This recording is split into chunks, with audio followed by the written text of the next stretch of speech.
Happy Makar Sankranti. এই মকর সংক্রান্তিতে আপনারা কি তিল খেয়েছেন? দেখুন, আমি আজকে আপনাদেরকে সেই তিলের রেসিপিটা করে দেখাবো। এখানে আমার তিল, গুড়, বাদাম এই তিনটি জিনিস লাগবে এই রেসিপির জন্য। দেখুন, এখানে আমি শুকনো খোলায় বাদামটা সবার প্রথমে রোস্ট করে নেব। এখানে কিন্তু 100 গ্রাম বাদাম আছে। আপনারা পরিমাপটা কম বেশি মতন দিতে পারেন। আপনারা যদি বাদাম না দিতে চান তাহলে আপনারা তেল দিয়েও এই রেসিপিটা করতে পারেন। দেখুন, এখানে আমি বাদামটা দিয়ে শুকনো খোলায় প্রথমে রোস্ট করে নেব। দেখুন, এইরকমভাবে একটু লালচে রঙটা হবে, তাহলে বাদামের খোসাটা সুন্দর ছেড়ে যাবে। এরপর আমি বাদামটা তুলে নিচ্ছি। এরপর আমি সেই কড়াইয়ের মধ্যে আমি তিলগুলো ভেজে নেব। এখানে কিন্তু আমার তিল আছে 200 গ্রাম। আমি এখানে একসাথে সব তিলটা দেবো না, এখানে অল্প অল্প করে তিলটা দিয়ে আমি শুকনো খোলায় রোস্টটা করব। দেখুন, আঁচটা কিন্তু একদম সিম করে রাখবেন।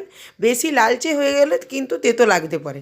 যখন দেখবেন আপনাদের রঙটা এরকম চেঞ্জ হয়ে এসছে, তখন বুঝবেন আপনাদের তিলটা হয়ে গেছে। দেখুন, এভাবে আমি অল্প অল্প করে তিলটা রোস্ট করে নিলাম। এইখানে যে বাদামটা আগের থেকে আমি রোস্ট করে রেখেছিলাম, সেই বাদামটা আমি ভালো করে খোসাটা ছাড়িয়ে নেব। আপনাদের যে পদ্ধতিতে সুবিধা মনে হয় আপনারা সেভাবে বাদামের খোসাটা ছাড়াতে পারেন। দেখুন, আমার বাদামের খোসাটা ছাড়ানো হয়ে গেছে।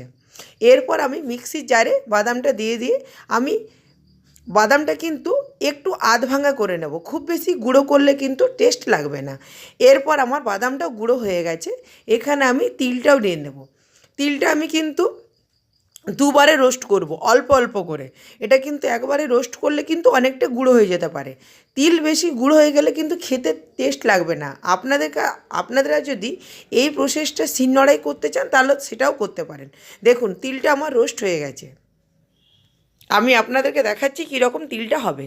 এরপর আমি গুড় নিয়ে নেব।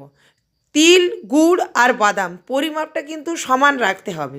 দেখুন, এখানে আমার তিল ছিল 200 গ্রাম, বাদাম ছিল 100 গ্রাম, টোটাল হলো 300 গ্রাম।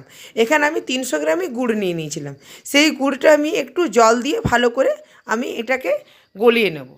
তিলটা যখন আপনাদের গুড়টা একটু গলে যাবে, আপনারা কিন্তু দেখুন এই প্রসেসটা করে আপনারা গুড়ের যে পরিমাপটা সেটা বুঝতে পারবেন। দেখুন, যখন দেখবেন গুড়টা এইরকম হয়ে এসছে, একটু জমাট বেঁধে যাবে জলের মধ্যে, কি দেখুন এইভাবে ড্রপটা যখন আপনারা বুঝবেন তখন বুঝবেন আপনাদের গুড়ের পাকটা ঠিক হয়ে গেছে।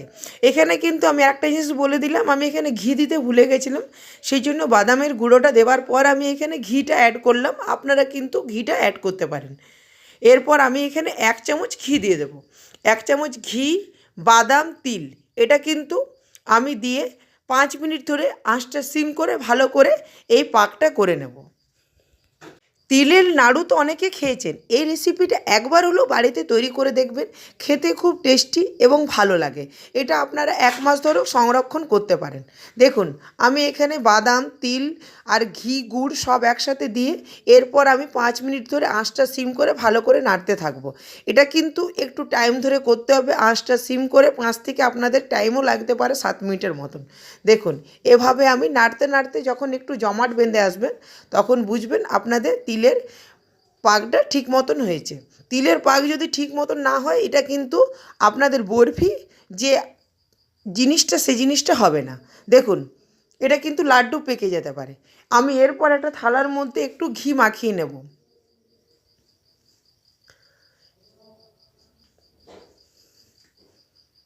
ঘি মাখানো থালার মধ্যে আমি তিলের যে মিশ্রণটা তৈরি করেছিলাম সেই মিশ্রণটা থালার মধ্যে ঢেলে দেব। এটা কিন্তু জমতে মোটামুটি আপনাদের 1 ঘন্টা সময় লাগবে, খুব বেশি সময় লাগে না। দেখুন, এভাবে আমি থালার মধ্যে ঢেলে দেব। এরপর আমি ভালো করে ঠান্ডা করে জমাটটা বেঁধে নেব।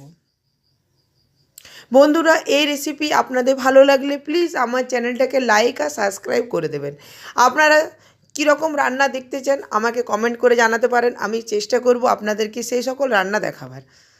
দেখুন, এরপর আমি এখানে ভেঙে নিয়েছিলাম। দুঃখিত বন্ধুরা, আমি আপনাদেরকে ভাঙাটা দেখাতে পারলাম না। দেখুন, আমি আপনাদেরকে দেখাচ্ছি জিনিসটা এইরকম হবে। এটা কিন্তু বরফি আকারে হবে না, এটা কিন্তু হাতে করে টুকরো টুকরো করলে খেতে ভালো লাগবে।